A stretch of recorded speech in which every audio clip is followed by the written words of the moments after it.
So we want to get started over.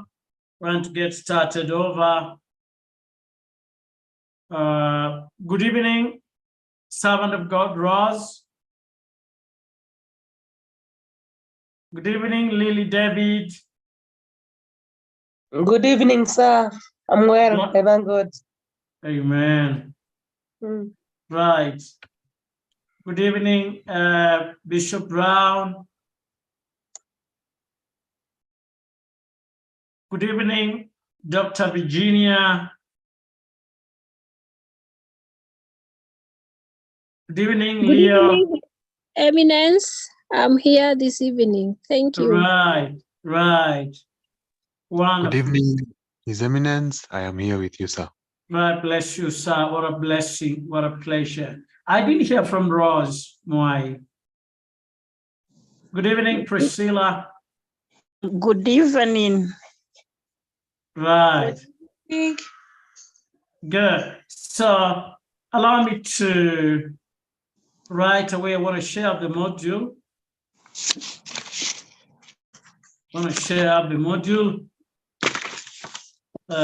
And thank you for coming. Now, yesterday we saw the aims of humanitarian diplomacy, and then we saw objectives. What objectives will effective humanitarian diplomacy achieve? And we saw that very clearly. Tonight, we want to start very important. This also answers many of your questions, Historical examples of humanitarian diplomacy. Henry Dunant, who lived between 1828 to 1910, the founder of the Red Cross and Red Crescent movement, and the initiator of modern international humanitarian law, successfully managed to mobilize the good intentions of people at the local, national, international levels by calling on the public, governments, and civil society to act with humanity towards the victims of war. After having personally witnessed the suffering of the Battle of Solferino, in so doing, he set in June 24th, 1859. In doing so, he set in motion the evaluation of modern international humanitarian law. Henry Dunant, and I want us to be very clear on this, Henry Dunant, the founder of Red Cross and Red Crescent movement, who lived between 1828, I just repeat through for conceptualization, and 1910, He witnessed on June 24th, 1859, the battle of a city called Solferino that is in Europe. And he mobilized the good intention of people in a local level, national level, and international level. Now, the story starts here. Each stage of the codification of international humanitarian law occurred as a result of post-war shockwave in public opinion and governments. Now, each stage of molding together, putting the book of international comprehensive humanitarian law, putting together the Geneva Conventions. I would like just to share the screen to show you what Henry Dunant was doing. And this is about the Geneva Conventions. So what Henry Dunant did, let me just go on Google right here. This is what Henry Dunant did. She put together like Geneva Convention. Let me say Geneva, in the city of Geneva. He mobilized the goodwill of people. So is the founder of Red Cross, which later on came to be the International Federation of Red Cross and Red Crescent Societies. As you see from Wikipedia, Wikipedia is right here. Allow me to open the Wikipedia and just bring this relation out. Not to be Geneva Conventions, not to be confused with Geneva Conference, not to be confused with Geneva Protocol disaggregation or Convention relating to the status of refugees. You see, that is critical, very important. Geneva Conventions are 4 treaties and 3 additional protocols. It's very good for somebody to study the materials you're sharing on a personal level, one-on-one. The author in Wikipedia is really bringing out very clearly. The Geneva Convention are 4 treaties and 3 additional protocols that establish international legal standards for the humanitarian treatment in war or in conflict. I would add that. The singular term Geneva Convention usually denotes the agreements of 1949, negotiated in the aftermath of the Second World War, that is in 1939, 1945, which updated the 2 terms of the 2 1949 treaties and added 2 new conventions. The Geneva Conventions extensively define the basic rights of wartime prisoners, civilians, and military personnel. It's very good to interpret some of these things. There is wartime prisoners, and then civilians, and then military personnel. In every war, these 3 groups of people suffer.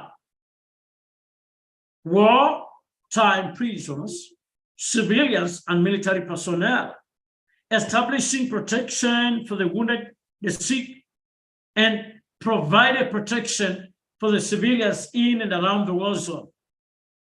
Geneva Convention defines the rights and the protection afforded to non-combatants who fulfills the criteria of being protected persons. So really, we need to know what is the meaning of protected persons. The treaties of 1949 were ratified in their entirety with the reservations by 106 countries. So I want you to know that when you're serving the humanitarian sector, according to the Geneva Convention, if you have an INGO, International Humanitarian Organization, in the humanitarian perspective, which is recognized under the Geneva Convention, you have an opportunity to serve and minister to the humanitarians in 196 countries of the world. And the Order of Malta, obviously, is already doing this. So 160 countries, you see, I bring this to you for you to study and find this evidence by yourself. You know, so the Geneva Conventions concern only protected non-combatants in the war. The use of the wartime conventional weapons are addressed by the Hague Convention of 1899 and 1907, and the 1980 Convention on certain conventional weapons. Certain conventional weapons with biological and chemical warfare in the international armed conflict are addressed by the 1925 Geneva Protocol. So it's very good to understand. Let's go a little bit down the history. The Swiss businessman Henry Dunant went to visit wounded soldiers after the Battle of Solferino in 1859. He was shocked by the lack of facilities, personnel, and medical aid available to help those soldiers. As a result, he published his book, A Memory of Solferino, which I will remind me to share with the class. In 1862, on the horrors of war, the wartime experiences inspired Dunant to purpose. I want you to see a man who was not inspired by anything, but inspired by the wartime. And he came up with a purpose, with his purpose in life and his passion to carry on. And he was actually, Henry Dunant was the first human being to be honored with the World Guinness Book of Records in 1901. Now, I repeat again, a memory of Solferino in 1862 on the horrors of war. His wartime experiences inspired Dunant to propose, number one, a permanent relief agency for humanitarian aid in times of war. Number two, a government treaty recognizing neutrality of the agency and allowing it to provide aid in a war zone. The former proposal led to establishment of the Red Cross in Geneva. Later led the 1864 Geneva Convention, the first codified international treaty that covered the sick, the wounded soldiers on the battlefield. On 22nd August 1864, the Swiss government invited the governments of all European countries, as well as the United States, Brazil, and Mexico, to attend an official diplomatic conference. 16 countries sent a total of 26 delegates to Geneva. On 22nd in August 1864, the conference adopted the first Geneva Convention for the amelioration of the condition of the wounded in armies in the field. Representatives of 12 states and kingdom signed the convention. Members that were the Sweden Confederation, Grand Duchy of Baden, Kingdom of Belgium, Kingdom of Denmark, Kingdom of Spain, French Empire, Grand Duchy of Hesse, Kingdom of Italy, Kingdom of the Netherlands, Kingdom of Portugal and England, Kingdom of Persia, and the Kingdom of Wittenberg. Both of this accomplishment, Henry Dunant became a co-recipient of the first Nobel Prize in 1901. Ask your neighbor, where are you heading with your purpose and mission in life? I want you to imagine somebody passionate about what they do and they get rewarded for their passion. That is something so much fulfilling. Very fulfilling. Very fulfilling. Allow me to, class, to return back to the notes.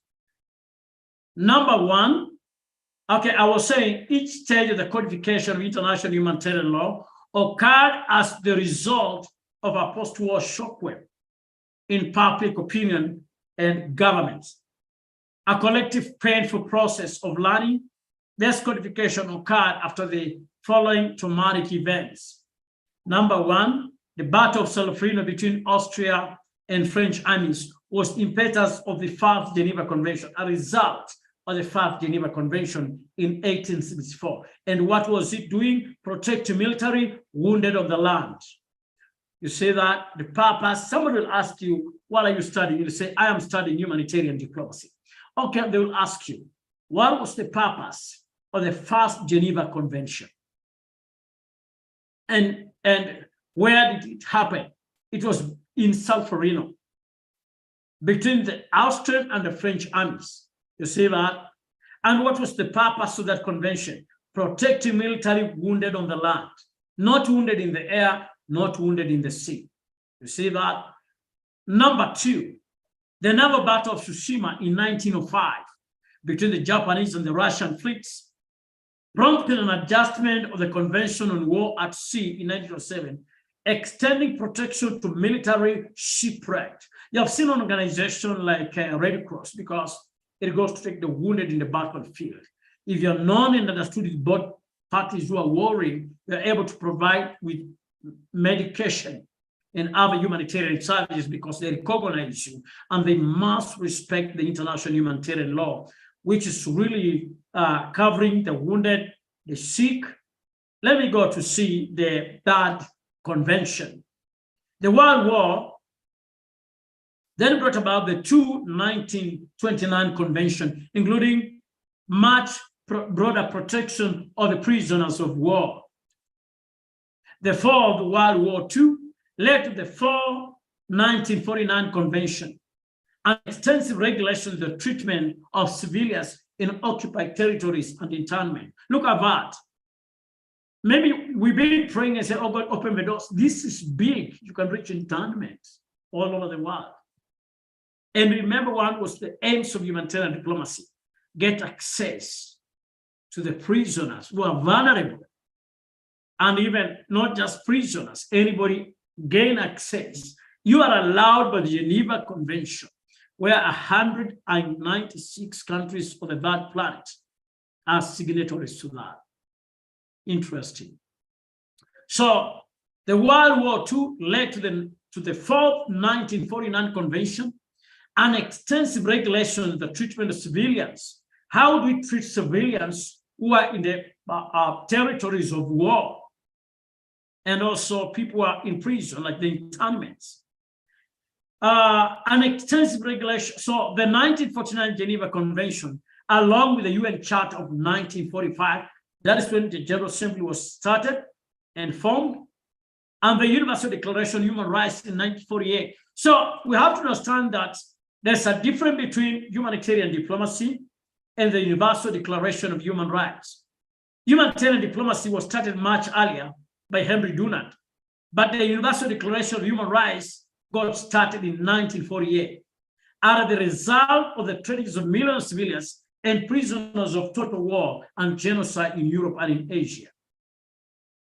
The survivors pushed for the adoption of international instruments in order to avoid the repetition of such atrocities. Number 5, decolonization of Africa colonies, and the Vietnam War preceded in 1977 additional protocols, which provided written rules for the protection of civilians and objects against hostilities.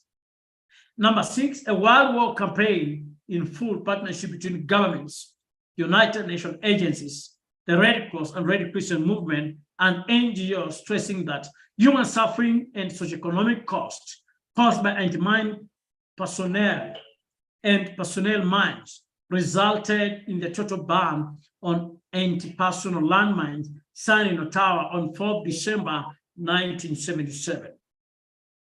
Number 7, a similar World War coalition brought about the adoption of the International Criminal Statute in Rome in 1998.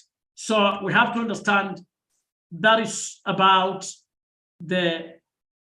how did the Geneva Convention come around. Let's see contemporary development. Humanitarian diplomacy has undergone tremendous development since the end of the World War II, Second World War, in particular with the growing role of the International Committee of the Red Cross, the ICRC, humanitarian human rights NGOs, alongside the mobilization of civil society on national and international levels. Did the event that took place on September 11, 2001, reverse the gains made by humanitarian diplomacy? It is high time that the merits of humanitarian diplomacy were recognized, including its crucial role in international humanitarian law, and its essential relationship to international security. Humanitarian diplomacy aims through the representative of governments, international organizations, humanitarian organizations, as well as NGOs, as well as NGOs, as well as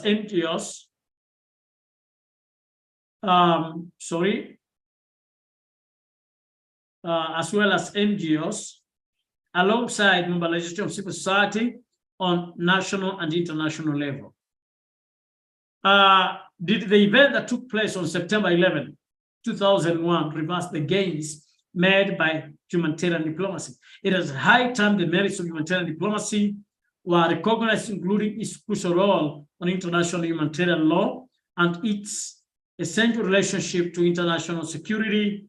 Humanitarian diplomacy aims through the representative of governments, international organizations, humanitarian organizations, as well as NGOs and actors within society to defend human life and dignity in those places where it is under greatest threat. the ICRC, Doctors Without Borders, MSF, human rights NGOs such as Human Rights Watch, Amnesty International, coalition of NGOs such as the NGO Coalition of the International Criminal Court, which contributed significantly to the adoption of the Roman Statute. In 1998, the Geneva Call, the international personalities, goodwill ambassadors, members of local civil society, all partake in humanitarian diplomacy. The Order of Malta is an interesting example. It maintains bilateral diplomatic relations with more than 100 countries, has an observer status with the United Nations and other international organizations, which allow it to conduct humanitarian diplomacy on bilateral and multilateral level. Bilateral, government to government and government organization. You see, the Order of Malta is both government, works both with governments and as an organization.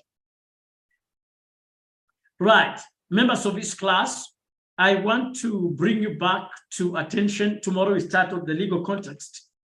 And just allow you, I've been speaking a lot, but I would love to now allow you to unmute and just share your understanding, or if anybody has a question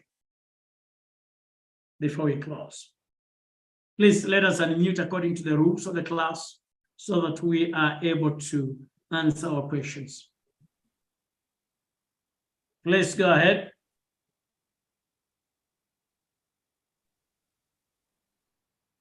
Members, you're welcome. Yes, Lily, David, you're welcome. Yeah, thank you, His Eminence. At least today I've learned the purpose of Geneva Convention. And at least now today I can be able to, tell what happened, and also referring also to the golden rules of the Geneva Convention, when it is started, how it is started, how it was born, who brought it about, what were the consequences, and also the results. Thank you very much, sir.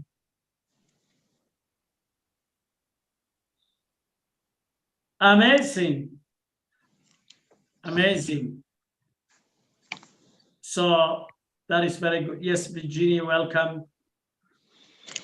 Yeah, it's amazing history, even to know. I'm really happy to know the founder, Henry Dumont, the founder of the Red Cross, Right. and how he started with the military, protection of the military, and then it exploded even to taking care of the civilian. Right. That was very amazing, and that's a very good history, so that we can see a small thing and how it started, and now it has spread all over to 160 countries. Thank you, sir. Right. And most so, the governments of the world have adopted this, and that is actually what they are doing. Bishop Brown, you're welcome, sir. Thank you, Dr. Virginia.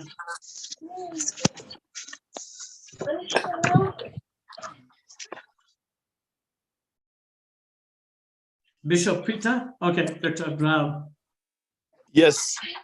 Yes, sir. I think tonight I have learned that I shouldn't despise the small beginnings, because this man, the vision was in him, the dream was in him to address the needy soldiers who had been wounded in war, and he shared the vision he had, and it has grown to a huge vision that is covering 160 nations.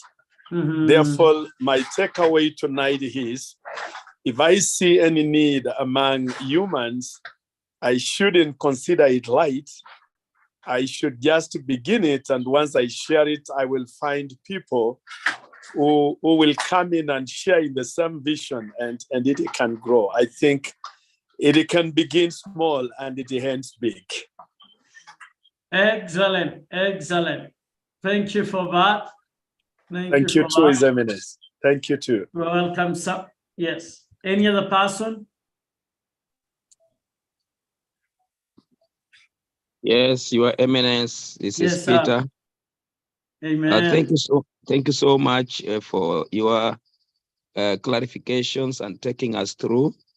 My takeaway today is that I've learned some of the historical examples of humanitarian diplomacy, how it came that Henry Dunant was the founder of Red Cross and Red Crescent movement. And at the same time, it is good that today I know that the Geneva Convention are of 4 levels of treaties.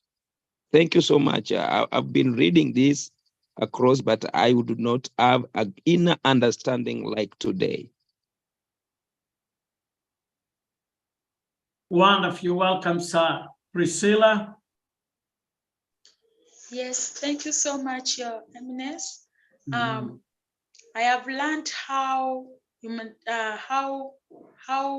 the humanitarian diplomacy, like the examples, how it started. So now I have a question. Right.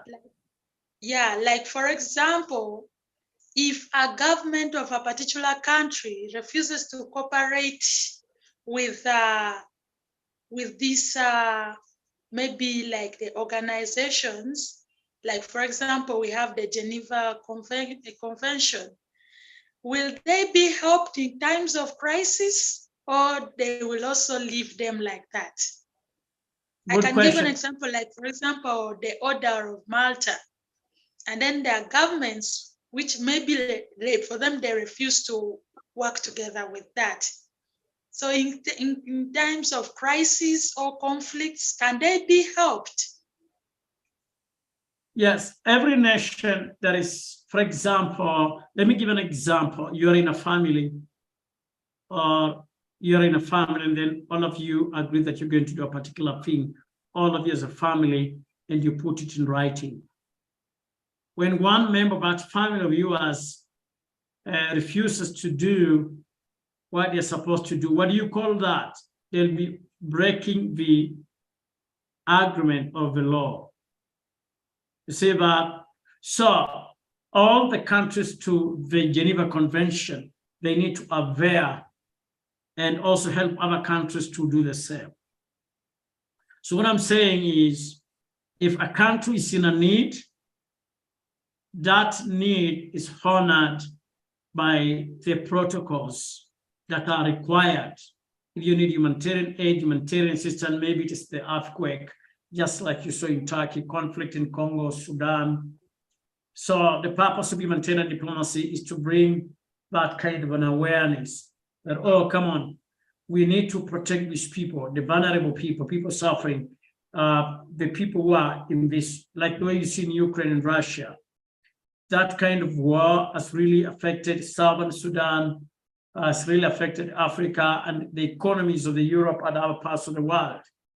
And that conflict you see in Sudan, Southern Sudan, Somali, name them, around the world, is affecting the economies of the world, weakening the economies and the vulnerable people. The people there are vulnerable. So we are supposed to sit with these decision makers and tell them, hey guys, you are part of the Geneva Convention protocol of this year, and you're signatory to this. So you are requested to adhere. So that is what you're supposed to do. Did I try to answer you, Priscilla? You're muted.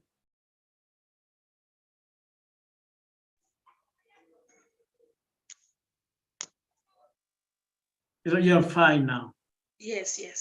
Right, thank you very much. Right, members, I think I've shared the book. Check your WhatsApp. I've just shared the book of Henry Dunant. And remember, every week you're supposed to read 7 to 10 hours. So you go ahead and read that for us to be familiarizing ourselves with the course. God bless you so much, and thank you for coming on. Have the rest of good evening, and then we're going to see you tomorrow. Bye for now. Thank you so much. Be blessed. Bless you. Bye, His Eminence. Bye-bye.